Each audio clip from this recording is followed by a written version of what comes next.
El título de este mensaje le he puesto Un pueblo santo, celoso de buenas obras. Un pueblo santo, celoso de buenas obras. Y voy a tomar unos minutitos para repasar lo que hemos estado viendo y cómo todo nos está ayudando a ver y entender cómo hemos de enfrentar la prueba de la nueva normalidad. Hemos estado principalmente concentrándonos en nuestra identidad como la iglesia de nuestro Señor, con el fin de afirmar aquellas verdades, aquellas ilustraciones que la Biblia nos enseña sobre lo que somos y para que esta enseñanza, esta visión de lo que es la iglesia informe nuestra respuesta, informe nuestra vida, que informe cómo vamos a enfrentar el reto de vivir por meses, no sabemos si hasta por años, en esta crisis del COVID-19. Y quiero repasar los mensajes. Hace ya varias semanas que vimos el primero de ellos, en donde veíamos que como iglesia somos un solo cuerpo. Nos necesitamos unos a otros y no podemos separarnos del cuerpo. No podemos decir, no, al cabo a mí no me necesitan. Eso es algo falso, eso es algo que la Biblia no da lugar a ello. Si somos un solo cuerpo, estamos unidos unos con otros y estamos unidos a Cristo como nuestra cabeza. Y nos dice la Escritura que el cuerpo crece. Yo diría, no solamente crece, sino se mantiene sano, se mantiene vigoroso en base al funcionamiento adecuado de cada miembro. Entonces nadie se puede desconectar del cuerpo diciendo, no, yo no me necesitan, al cabo yo aquí estoy bien, etc. Segundo, vimos que somos la familia de Dios, una familia formada por el amor de Dios y llamados a vivir en ese mismo amor los unos a los otros, amarnos nosotros como Dios nos amó a nosotros. Es la vida de la familia. Entonces todo lo que hagamos, todo lo que dejemos de hacer, todo eso debe estar marcado, debe estar vivido, debe estar rodeado, debe ser cubierto por el amor mutuo, por el mandamiento más grande que es amor. Amarás al Señor tu Dios y amarás a tu prójimo como a ti mismo. ¿Ok? Tercero, vimos que somos un pueblo que sigue a su Dios por fe. Sin fe no se puede agradar a Dios, dice el capítulo 11 del libro de Hebreos. Entonces la fe lo que hace es que la fe nos mueve o nos lleva a caminar como viendo lo invisible, pero con la certeza de que aquel que prometió es fiel en cumplir su palabra. Por ello, todas nuestras decisiones deben estar basadas en nuestra fe en nuestro Señor y sus promesas, y no basadas en la confianza en nosotros mismos. Entonces, si estamos hablando de enfrentar la crisis del COVID, ya vimos que tenemos que enfrentarla como un solo cuerpo, tenemos que permanecer viviendo en amor y tenemos que seguir al Señor caminando en fe. La semana pasada vimos que somos un pueblo que vive en comunión íntima con nuestro Dios. Ese es nuestro mayor privilegio y lo vivimos en esa comunión cuando apropiamos todo aquello que ya se nos ha concedido al participar de su misma naturaleza por el Espíritu Santo que habita en nosotros. Ahora, no quise extenderme mucho la semana pasada hablando de lo que todo eso significa. Pero participamos de su Espíritu, participamos de su poder, participamos de su vida en nosotros. Y eso es algo que tiene una relevancia tremenda, ¿verdad? Porque no somos meros seres humanos ya como éramos antes. Ahora ha habido una transformación, se nos ha hecho partícipes del Señor, de sus promesas y de todo lo que Él ha designado cuando nos ha dado su vida. Y vivimos en esa comunión cuando somos guiados por su verdad revelada en la Escritura. O sea, la comunión implica que nosotros estamos unidos literalmente con el Señor, y en esa unión entonces vivimos y caminamos juntos, pero como un esposo camina con la esposa, en una comunicación continua de dar y de recibir. Y nosotros recibimos la guía del Señor por medio de la verdad que está en las Escrituras, que nosotros ahí vamos y escuchamos al Señor hablándonos. Y luego le contestamos, hablando con Él en oración, levantándole nuestras peticiones, descargando sobre Él nuestras cargas y ansiedades, llevando a Él nuestro clamor. Por tanto, toda decisión que tengamos que enfrentar debe ser procesada en el contexto de comunión con Dios. Nosotros no vivimos en independencia, no estamos solos, no somos entes independientes, estamos en comunión con Dios. Ha habido ahí una unión que se ilustra con la unión del matrimonio, donde el Señor nos cuida y nos nutre, y ahora nosotros también dependemos de Él, vivimos con Él. Entonces, todas estas cosas deben informar cómo enfrentamos la crisis. No podemos enfrentar la crisis nosotros en nuestra carne, por ejemplo, en independencia, aislados. Tenemos que estar juntitos con nuestro Señor, caminando, buscando la guía de su Espíritu, hablando y presentándole a Él todas nuestras peticiones, orando sin cesar, como decíamos. El día de hoy vamos a agregar un elemento más. Y todas estas cosas, pues imagínense, toda la doctrina del caminar cristiano puesta en mensajes de 40, 45 minutos, y a veces me paso más y llego hasta casi la hora, pues no está fácil. Obviamente están muchas cosas que estamos haciendo como un repasito solamente, recordando cosas que ya todos debemos de saber. ¿Qué es lo que le vamos a agregar el día de hoy? Vamos a agregar un elemento esta semana y la siguiente que tiene que ver con visión. Tiene que ver hacia dónde estamos viendo, tiene que ver con el futuro, tiene que ver con nuestra misión aquí en la tierra, cómo vamos a vivir, a qué se nos dejó haciendo.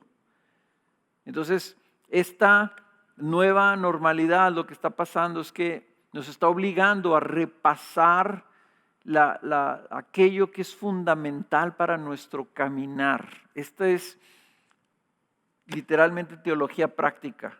¿Cómo vamos a vivir?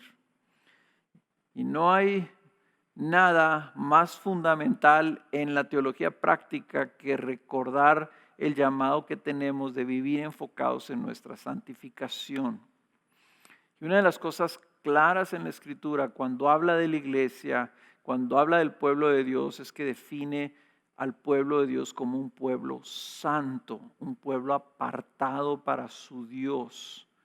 Y eso lo que significa es que somos un pueblo que está en un proceso de santificación.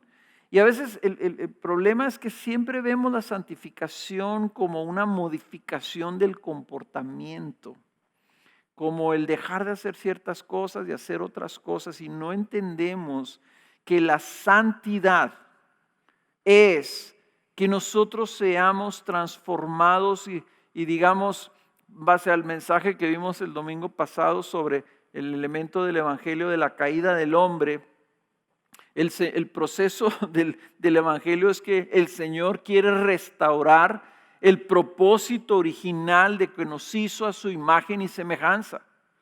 Esa imagen y semejanza que está distorsionada por la caída, el Espíritu Santo está trabajando en nosotros para recuperarla. Esa es la santificación, que seamos hechos a imagen y semejanza de nuestro Señor Jesucristo.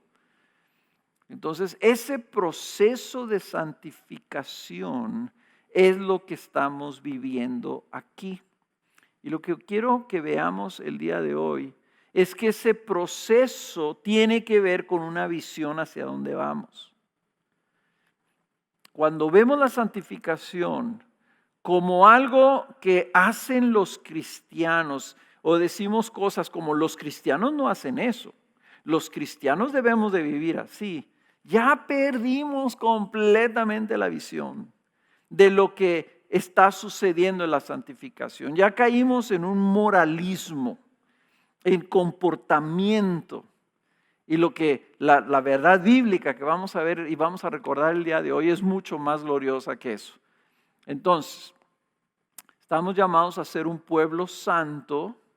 ¿Y santo qué significa? Santo significa que es un pueblo que está siendo transformado, siendo cambiado en un proceso de santificación para que el pueblo refleje a Cristo Jesús. Somos un pueblo santo y el día de hoy vamos a leer una escritura que enfatiza esto, celoso de buenas obras. Y les voy a pedir que abran sus Biblias en el libro de Tito, capítulo 2, versículo 11, y voy a leer hasta el versículo 14. Tito 2, versículo 11 al 14. Y dice así: porque la gracia de Dios se ha manifestado, trayendo salvación a todos los hombres, enseñándonos que negando la impiedad y los deseos mundanos, vivamos en este mundo sobria, justa y piadosamente,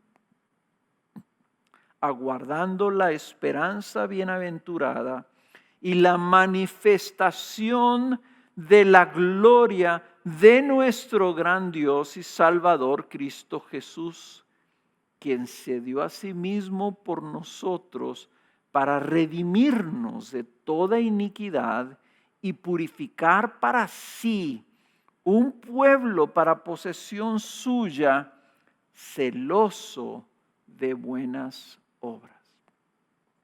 Fíjense la frase esta, ¿verdad?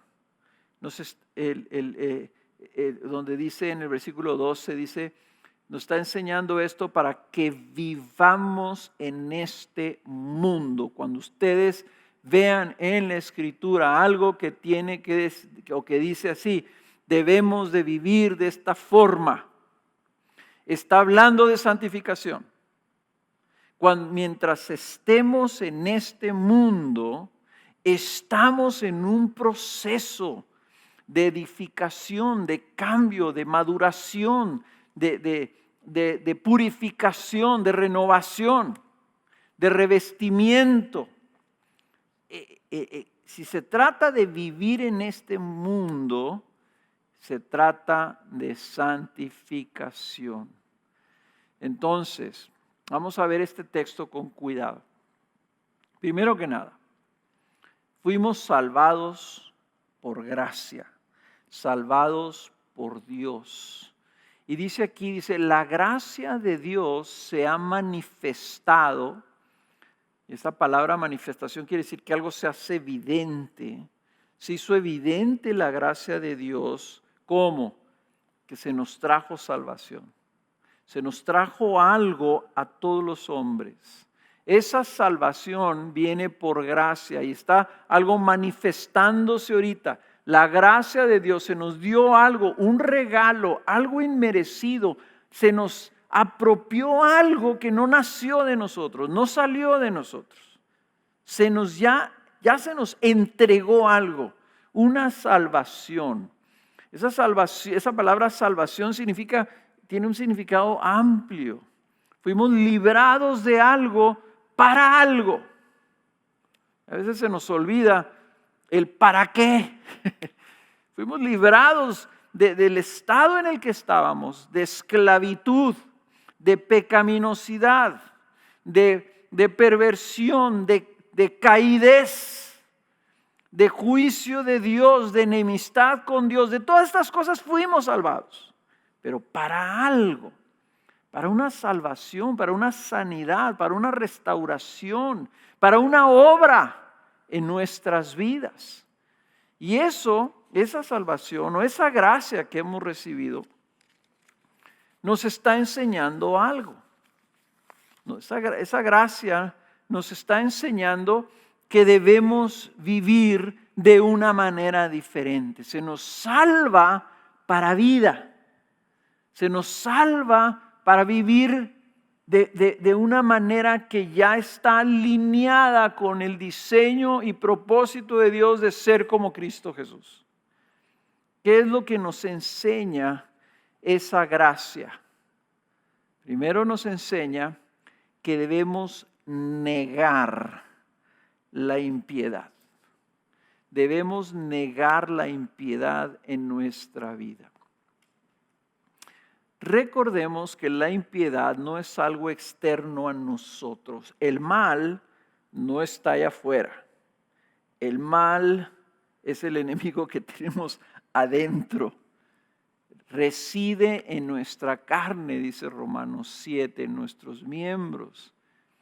¿Y qué es esa impiedad? Es la inclinación natural de nuestra naturaleza pecaminosa hacia el mal en lugar de hacia el bien.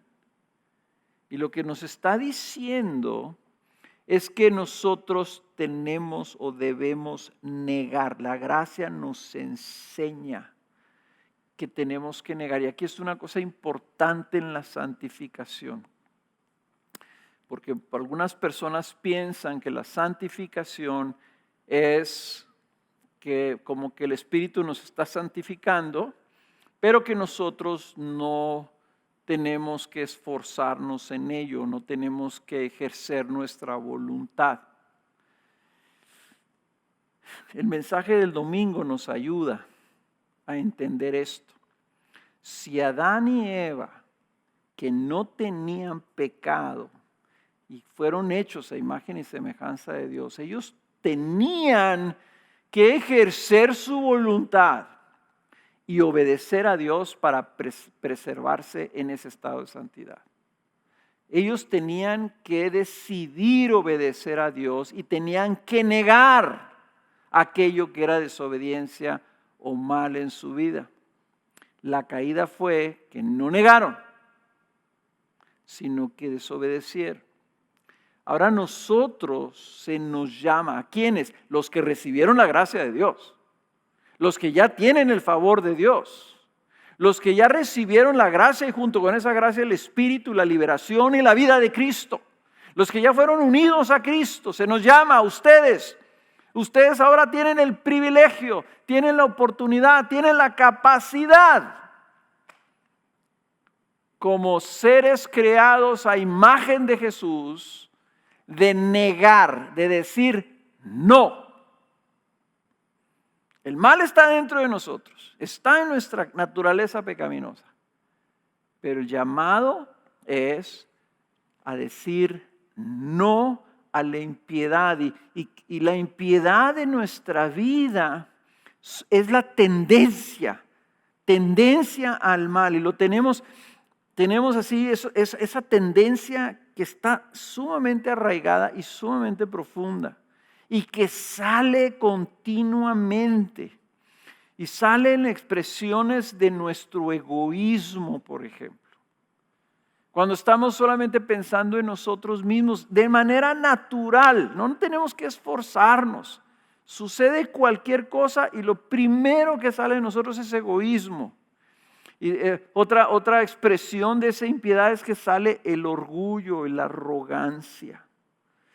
Y sale la incredulidad, por ejemplo, la duda, el cuestionamiento. Y qué curioso que eso es lo que vimos nosotros que surgió en Adán y Eva en la caída. Eso sería, decimos nosotros, que es el pecado de raíz. Pero es el mal natural humano que se refleja en ese egoísmo que nos lleva a no amar al prójimo, en ese orgullo que nos lleva a exaltarnos, a levantarnos como enemigos de Dios, a darle la espalda al Señor, a esa incredulidad que nos lleva a no amar al Señor y a no someternos en dependencia de Él. Eso es lo que tenemos que negar. Y no hay vuelta de hoja, no hay manera. Hace muchos años, no sé si yo estaba orando y le estaba pidiendo, Señor, quítame el orgullo. Y alguien me dijo, ¿por qué estás orando eso? El Señor no te va a quitar el orgullo. Tú tienes que negar el orgullo en tu vida. Tú tienes que mortificar el orgullo de vida. Él te dio su espíritu para que tú le digas que no al orgullo y lo eches fuera de tu vida. Dice también que tenemos que negar otra cosa. ¿Qué dice el texto? Tenemos que negar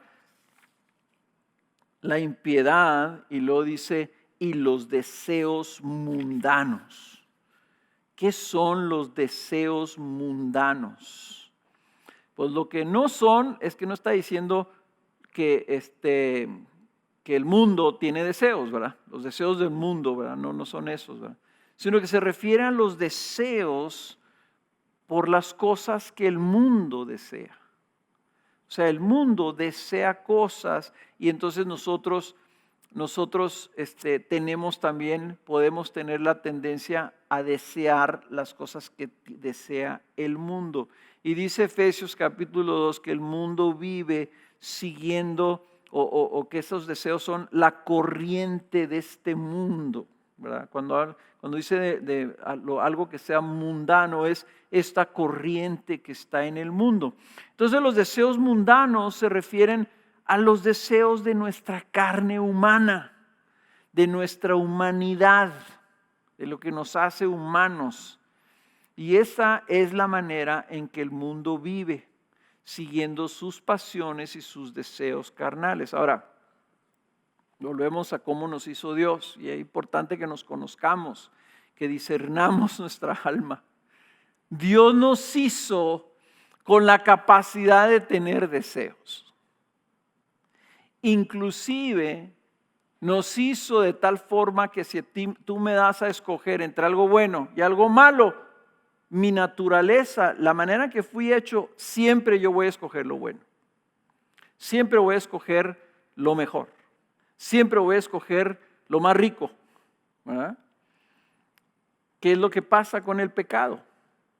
El pecado pervierte y corrompe todo nuestro ser. Entonces, en lugar de nosotros desear a Dios y desear lo que Dios quiere, deseamos otras cosas más. Y eso, dice entonces, es lo que nos está llevando, lo que nos mueve a nosotros en nuestra carnalidad. La naturaleza pecaminosa que tenemos ahí, ¿verdad? Es lo que nos mueve a tener estos deseos mundanos, deseos carnales, pasiones desordenadas. Entonces, deseamos ser complacidos en lugar de nosotros complacer a otros. Deseamos reconocimiento en lugar de desear ser humildes como el Señor Jesús. Deseamos comodidad en lugar de desear trabajar como el Señor le dijo a Adán que se pusiera a trabajar. Deseamos placer, deseamos cosas, etc.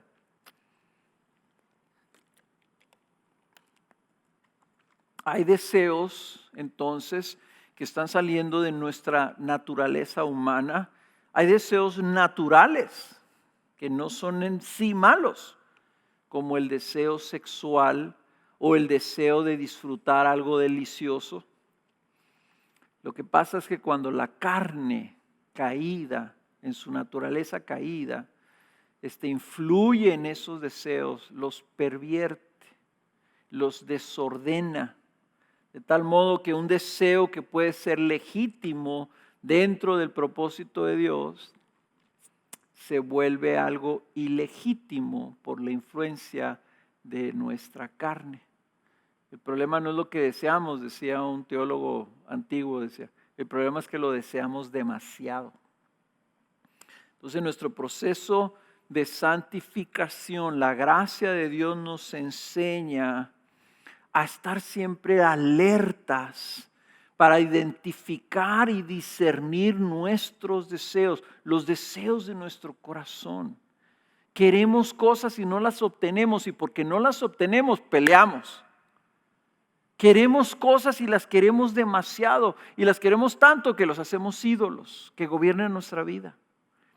¿Qué dice la Escritura? El Señor te salvó. El Señor te dio su gracia. Se manifestó esa gracia en tu vida para que tú puedas negar esos deseos.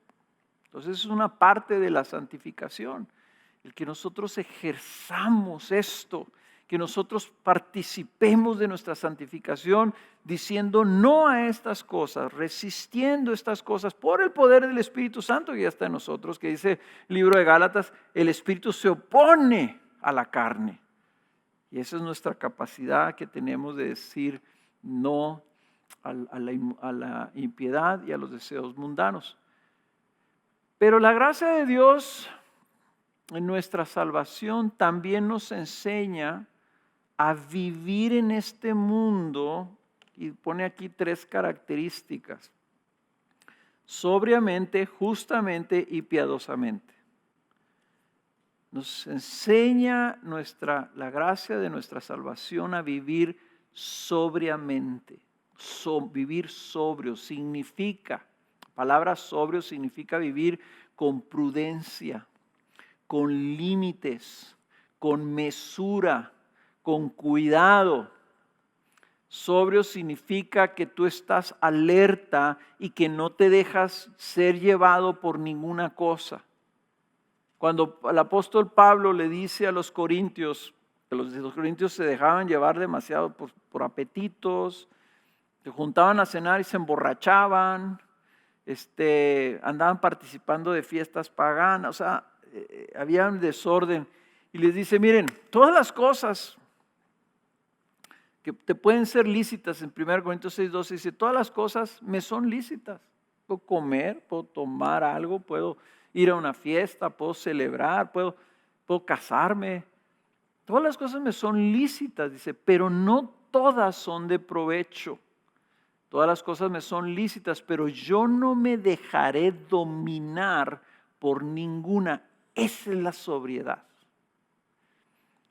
Después en el capítulo 10:23 lo repite, todo es lícito, pero no todo es de provecho.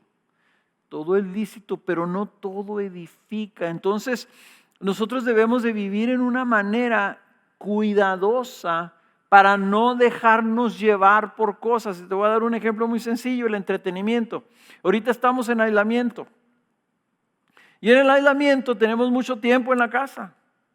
Y muchas personas, lo que ha sucedido al estar en casa es que ha aumentado muchísimo el tiempo que pasan viendo la televisión.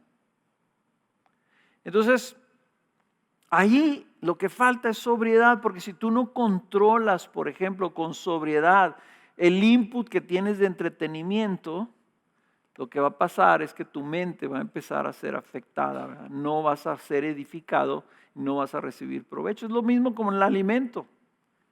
Todos dicen que hemos subido de peso para estar en el aislamiento. ¿Por qué? Pues como estamos ahí, hay ocio, pues comemos más, se nos antoja una galleta, pues vamos por la galleta, se nos antoja unas papitas, pues vamos por las papitas. Aún las cosas buenas, si no son medidas, no nos edifican, no son de provecho, no son de conveniencia o nos dejamos dominar por ellas. Aún hasta las amistades. Tienes que tener discernimiento hasta con qué personas estás conviviendo, porque hay personas que a veces convives de más y empiezan a influir tu manera de pensar. Entonces dicen, las malas amistades corrompen, ¿verdad? Pues sí, porque no estamos actuando con sobriedad. Entonces la sobriedad es ese elemento que la gracia nos enseña que vivimos con sobriedad. Y luego dice justamente, vivir justamente. ¿Qué significa? Significa que vivimos conforme al llamado que hemos recibido como hijos de Dios. Ser justos es que somos de Dios. Y si somos de Dios, nuestra vida debe reflejar la justicia que hemos recibido. Ya se nos ha dado, fuimos hechos justicia de Dios. Se nos dio la justicia de Dios. Entonces ahora estamos llamados a vivir como esos justos de Dios, como esos hijos de Dios. estando unidos a nuestro Señor. Debemos de tener cuidado entonces de no contristar el Espíritu Santo y procurar todo aquello que corresponde, todo aquello que es digno de la vida a la que hemos sido llamados, todo aquello que es recto en esa vida de sumisión y obediencia y dirección que Él está trayendo a nuestra vida. Eso significa que estamos viviendo dentro de los límites y los mandatos que nuestro Señor nos pone. Los justos del Señor siguen a su Señor. Los justos del Señor viven como su Señor. Que sería el tercer punto. Vivir en este mundo piadosamente. Y esto es interesante porque una vez una persona me dijo, o no sé si me dijo o yo lo pensé, ya no me acuerdo, pero, o lo leí o yo no lo oí, yo no me acuerdo, hace muchos años. Si pasáramos nuestro tiempo, si aplicáramos nuestro tiempo a hacer las cosas que debemos hacer, no tendríamos nunca tiempo de hacer las cosas que no debemos hacer. Y aquí se aplica un poquito esto cuando hablamos de la piedad. Vivir piadosamente, por ejemplo, significa que vivimos buscando el amor y la bondad para con los demás. El Señor nos llama a amar al prójimo. Ok, ¿cuánto? No nos dice.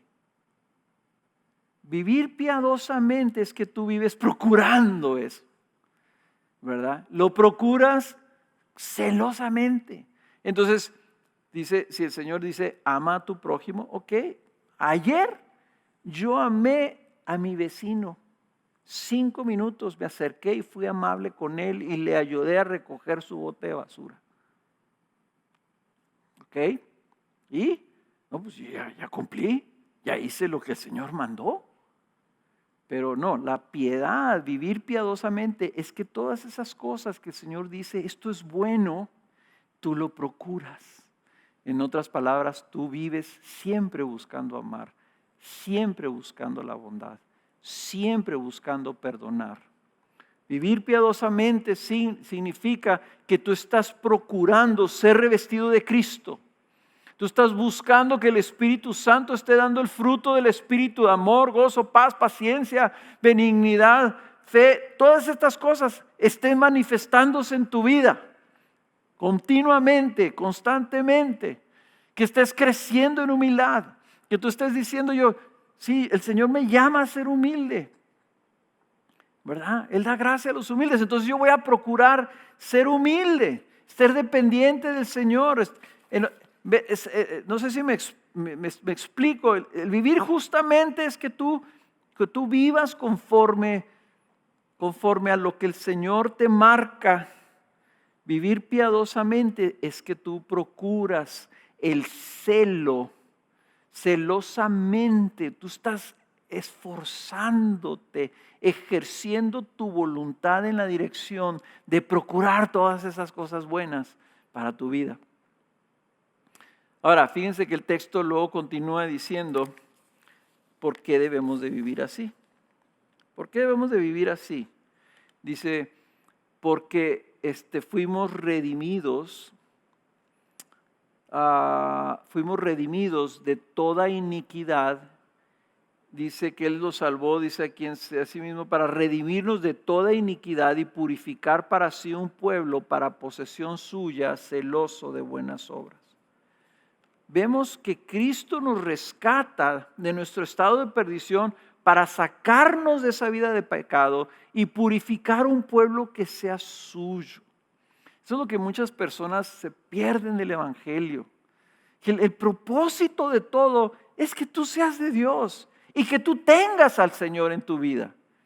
Él quiere un pueblo puro y santo para posesión suya. Somos de Él, le pertenecemos y ahora nos está llamando a vivir de una manera digna de ese regalo que hemos recibido. Y pone, lo que me gusta aquí y por el que lo puse en el título, es que pone este adjetivo, esta descripción de ese pueblo, posesión del Señor, No solamente que sea un pueblo rescatado de la iniquidad y purificado por su obra santificadora en nuestras vidas, sino lo pone así, celoso de buenas obras. Y celoso implica que el pueblo tiene la responsabilidad de ser celoso. ¿Qué significa ser celoso de algo? Que tú eres un fan de algo. Si tú eres muy celoso, fanático de un equipo de fútbol, ¿verdad? Todo para ti es ese equipo. Ser celoso es como cuando Pablo dice, yo cuando era fariseo, yo era celoso. Todas las reglas las cumplía. Yo buscaba ser el mejor de todos los fariseos. Entonces, el celo, que es la palabra que aquí se traduce como celo, es la palabra celote, que era una secta de los judíos que eran demasiado celosos. Es que tú quieres procurar por sobre todas las cosas las buenas obras que el Señor te llama a hacer. Y esta frase que aparece en la Biblia mucho, las buenas obras, ¿qué son las buenas obras? Pues todo lo que el Señor dice que es bueno, todo lo que el Señor preparó. Es así, si nos vamos al paraíso, si nos vamos al jardín de Edén, ¿cuál era la buena obra que el Señor le había encomendado a Adán? Cultiva la tierra, reprodúcete, multiplica estas cosas, cuida de los animales del campo, ten dominio sobre la naturaleza. Esa es la obra, esa era la buena obra para Adán. Lo que aquí quiere el Señor es que nosotros en la nueva normalidad nos demos cuenta que tenemos delante de nosotros toda una serie de buenas obras. Todo esto que el Señor nos ha mandado que hagamos. Y nosotros tenemos que ser celosos. No nomás decir, no, pues ahí la llevo. No, esa frase mexicana la debemos de adoptar. No es que ahí la llevas. No, yo soy celoso. Celoso por mi iglesia, celoso por la obra del Señor, celoso por su palabra, celoso por la misión que tenemos, celoso por la santidad, celosos de buenas obras, celo por practicar la piedad y la justicia, que nos mueva a salir de nosotros mismos para servir y para amar a nuestros hermanos, para contribuir en todo lo que nosotros podamos en la vida de su reino, aplicar a nuestra vida con celo todo lo que se nos trae. Yo quisiera que metiéramos en nuestro vocabulario esta palabra. Nosotros debemos ser un pueblo celoso de las buenas obras que el Señor pone delante de nosotros. Ese es nuestro privilegio. Eso es cuando se manifiesta la imagen de Cristo. Cristo era celosísimo de cumplir la voluntad de su Padre. Nomás eso quería hacer. Nosotros también, cuando crecemos en imagen y semejanza de Cristo, es cuando empezamos a manifestar ese celo por las cosas del Señor. Ahora me salté ahí un pedacito cuando estaba leyendo el versículo 13 que dice esto. Dice que vivemos en este mundo sobrio, justa y piadosamente. Y dice el versículo 13, aguardando la esperanza bienaventurada y la manifestación de la gloria de nuestro gran Dios y Salvador Cristo Jesús. Miren, está tremendo. Me encanta este texto. Dice, apareció la manifestación de la gracia en nuestra salvación. Se manifestó la gracia de Dios. Y luego entonces dice, ahora esta nos está enseñando. Estamos en el proceso ahorita de esta salvación que va a culminar. ¿Saben cuándo va a culminar nuestra salvación? Cuando haya otra manifestación. Y esa manifestación va a ser de la gloria de nuestro Señor Jesús. Dice, nosotros estamos viviendo ahorita en la santificación, en base a la gracia que ya se manifestó en nuestra vida y que nos está empujando a otra manifestación, la manifestación de la gloria. Y esto me encanta, hermanos, porque lo que esto significa es que la santificación es un proceso de vida el que nos está preparando para lo que viene. Estamos esperando la gloria de nuestro Señor Jesús. Estamos en un proceso de preparación para esa gloria venidera. para que cuando se manifieste no seamos avergonzados, no nos encontremos, ¿verdad? Como el que fue invitado a la boda y que de repente, oye, ¿y tú por qué estás vestido así con harapos si esto es una fiesta? Y lo echaron para afuera. ¿Por qué? Porque nosotros estamos siendo revestidos de Cristo y cuando se manifieste la gloria del Señor, dice Primera de Juan, entonces lo vamos a ver como Él es, porque dice, vamos a ser como Él. A eso estamos siendo preparados, para participar de esa gloria, ¿verdad? Dice Colosenses 3:4, cuando Cristo nuestra vida sea manifestado, entonces vosotros también seréis manifestados con Él en gloria.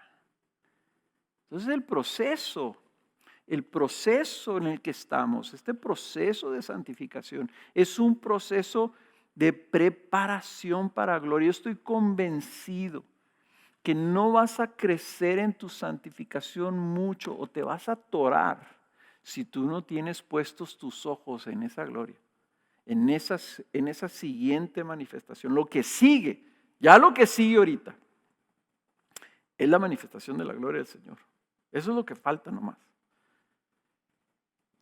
Por eso quiero terminar leyendo este otro pasaje. Segunda de Tesalonicenses, capítulo 2, versículo 13. Nomás para que sepan ahí los que están proyectando los textos en la pantalla, voy a leer primero hasta el 14. Segunda de Tesalonicenses 2, 13 y 14. No sé decirles si este versículo se ha vuelto en los últimos años en mi versículo favorito de toda la Biblia. Dice, pero nosotros siempre tenemos que dar gracias a Dios por vosotros. Es el apóstol Pablo que le está escribiendo a la iglesia de Tesalónica. Nosotros siempre tenemos que dar gracias a Dios por vosotros, hermanos amados por el Señor. Porque Dios os ha escogido desde el principio. Ya sabemos que el Efesios capítulo 1 dice que fuimos escogidos desde antes de la fundación del mundo. Dios os ha escogido desde el principio para salvación mediante la santificación por el Espíritu y la fe en la verdad. Y fue para esto que Él os llamó mediante nuestro evangelio, para que alcancéis la gloria de nuestro Señor Jesucristo. Fuimos escogidos para salvación, para que entráramos en un proceso de santificación. ¿Se fijaron? Escogidos desde el principio para salvación, y lo dice mediante la santificación. O sea, nos salva y nos mete en un proceso. Así como estas máquinas que cuando lleva uno a lavar el carro, ¿no? Rescatas el carro que se te cayó ahí en un pantano y viene todo mugroso, todo enlodado. Ok, ¿qué haces? Lo metes en este túnel y vienen los cepillos y los jabones y el sacudidero ahí tremendo, ¿verdad? ¿Por qué? Porque te metieron ahí con el objetivo de que allá en el final, cuando salga limpiecito, para que se suba el rey a ese carro. Entonces, salvados mediante la santificación. ¿Y quién está operando la santificación? El Espíritu está operando en nosotros, obrando, y la fe en la verdad. Nuestra respuesta, el pueblo que camina detrás de su Dios en fe, creyendo y siguiéndolo, viviendo ese proceso, sabiendo que vamos a algún lugar. Y fue para esto, dice. Esta es la conclusión, esta es la razón de tu salvación. ¿Cuál es? Que alcances la gloria de nuestro Señor Jesucristo. La santificación tiene un propósito. La santificación no es para aquí. La santificación no es para que la iglesia diga, qué bonitos cristianos somos. La santificación es para Cristo. y para que cuando lleguemos estemos listos a su gloria. La santificación es la transformación en la imagen y semejanza de Cristo para alcanzar su gloria. ¿Y qué es el pecado? ¿Qué dice la Biblia que es el pecado? Romanos 3:23 dice, por cuantos todos pecaron y no alcanzan la gloria de Dios. No dice no sirven para darle gloria a Dios. No dice todos pecaron y no le dan gloria a Dios. Dice no la alcanzan. Esa palabra alcanzar significa que tú la obtengas, que tú la recibas, que tú participes. Entonces el pecado hace lo contrario que la santificación. El pecado resta, denigra, corrompe, pervierte la imagen de Dios en el hombre y lo aleja de la gloria. Y la santificación por medio de su Espíritu te acerca a la imagen, la forma, te reviste, la estimula en tu vida para que tú alcances, para que tú obtengas. Y yo diría esta palabra que me encanta, ¿verdad? Para que tú tengas coinonía con la gloria, para que participes de la gloria de Cristo, que ese es el destino. Así termina la Biblia. Ahorita que lo cantamos, la ciudad celestial, o no me acuerdo cómo se llama la canción esta, ¿verdad? Dios viviendo con su pueblo en presencia. Le vamos a ver como Él es en toda su gloria. Dice, porque tú vas a ser como Él, no Dios, sino reflejando su imagen y semejanza. Cuando tengamos esa imagen y semejanza completa en nuestras vidas y se termine nuestra santificación, en la glorificación vamos a participar hasta donde un ser humano pueda participar de la gloria de Jesús. Entonces, continúa el pasaje en versículo 15 de lo que estábamos leyendo ahorita de 2 Tesalonicenses. Así que, hermanos, estad firmes y conservad las doctrinas que os fueron enseñadas ya de palabra, ya por carta nuestra. Y que nuestro Señor Jesucristo mismo y Dios nuestro Padre, que nos amó y nos dio consuelo eterno y buena esperanza por gracia. Todo este favor que ya recibimos, ya se nos dio su amor, nos dio consuelo eterno y nos dio una esperanza por esa gracia que recibimos. Consuele vuestros corazones y os afirme en toda obra y palabra buena. Otra vez. Buenas obras. Las buenas obras incluyen las buenas palabras. Lo que está diciéndoles Pablo a los tesalonicenses es: ten firmes, ten fuertes, sepan qué están haciendo. Y cuando está hablando aquí de las doctrinas, aquí la traducción desgraciadamente no es muy buena, porque te da la impresión, estás firme y conservar las doctrinas. Es como si estuvieras, conserva las doctrinas teológicas, ¿verdad? Como ten buena teología. Pero eso no es lo que Pablo está hablando. Aquí, por ejemplo, en 1 Corintios lo pone de esta manera, dice: os alabo porque en todo os acordáis de mí y guardáis las tradiciones con firmeza, tal como yo os la entregué. Esta palabra se traduce en la gran mayoría de las veces en la Biblia como tradición. En otras palabras, Pablo le está diciendo: ustedes estén firmes en todo lo que se les ha transmitido, en todo lo que se les está enseñado. No solamente en entender el Evangelio, sino también en la teología práctica, en cómo deben de vivir. Primera de Timoteo, por ejemplo, Pablo les dice: tú has visto mi ejemplo. Él lo está continuamente hablando, tú sabes lo que recibiste. Y todo lo que recibiste tú lo tienes que conservar. Entonces nosotros estamos permaneciendo firme porque de esa manera el Señor nos está firmando.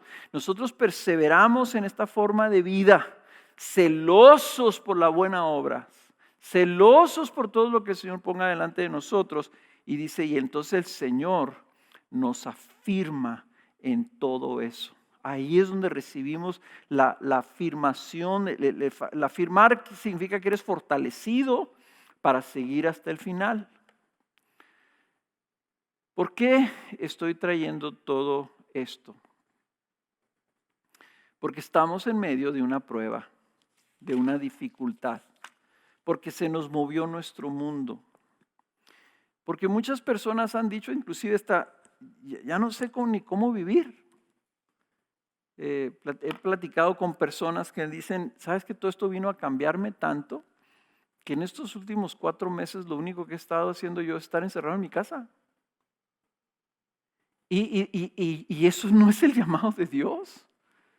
No es que nosotros vivamos y caigamos en este error.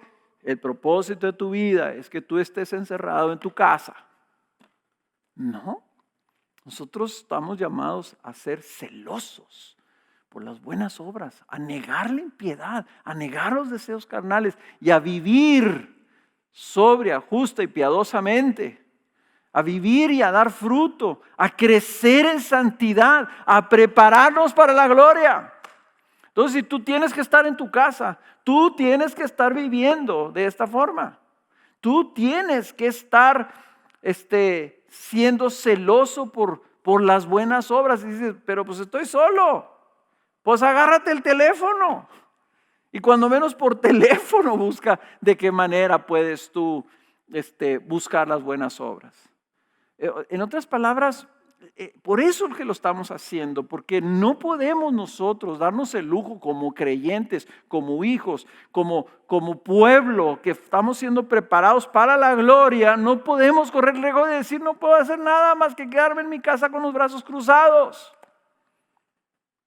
Tenemos que enfrentar este reto, tenemos que enfrentar esta vida y saber qué es nuestro llamado y qué es la forma de vida que tenemos que tener. Si tú orientas tu corazón hacia alcanzar esa gloria, podrás de una mejor manera saber cómo vas a vivir si esta crisis se alarga meses. ¿Qué decisiones necesitas tomar para asegurar que estás procurando celosamente la piedad en tu vida, las buenas obras en tu vida? No se trata, hermanos, eso por favor, que ojalá y ninguno de ustedes piensa, lo que tenemos que hacer es encerrarnos, aguantarnos, esperar y sobrellevar esta prueba hasta que la cosa mejore. O hasta que pase, como dicen los políticos. Esta cosa va a pasar, esta cosa va a pasar. Todo el mundo dice, esto va a pasar. Y si no pasa, ¿qué van a hacer los cristianos encerrados?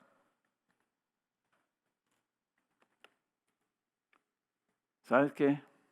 Los cristianos, si ahorita están en su casa, deben de estar buscando que el Espíritu Santo les ayude a tomar decisiones, porque la Biblia no tiene paréntesis, no tiene excepciones, no hay una nota ya al final cuando dice, esto es mi propósito para mi pueblo, que diga asterisco, léase al fondo de la página que diga, excepto si hay una pandemia global, entonces todo esto no sirve o todo esto no cuenta. No nos da el Señor esa opción. No estamos solamente sobrellevando y esperando a que la cosa mejore. Nosotros somos el pueblo de Dios, un pueblo santo que vive y está siendo santificado para la gloria. El proceso de santificación ni se detiene, ni se suspende, ¿verdad? Ni se pospone. La santificación nunca está en cuarentena, al contrario. Si estamos en cuarentena, si estamos en dificultades, es porque el Señor quiere usar eso para nuestra santificación. Porque para Él lo que importa es que su pueblo esté listo y preparado el día en que se manifieste su gloria, es cuando regrese por nosotros. Vamos a orar. Señor, ayúdanos, Señor. Forma en nosotros un celo Agita, Señor, nuestro corazón para que tengamos un celo de buscar estas cosas. Que no nos veamos, Señor, como atados de manos, como impotentes.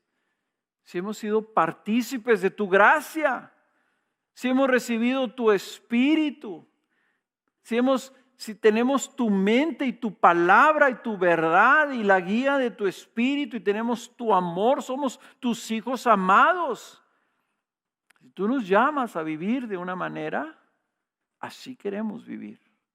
Y queremos ser celosos en esa forma de vida. Queremos crecer en santidad aunque estemos en nuestras casas. Y aprovechar cada oportunidad, Señor. Y no porque los grupos de casa se suspendan o no porque aún no nos podemos reunir todos juntos. No por eso, Señor, vamos a dejar de procurar todo lo bueno que tú tienes para nosotros y que tú quieres que nosotros participemos. Porque nuestra vida, nuestra esperanza no está aquí en este mundo. Nuestra esperanza es participar y alcanzar y obtener esa gloria en el día de tu manifestación. Ayúdanos, Señor, en el nombre de Jesús. Amén.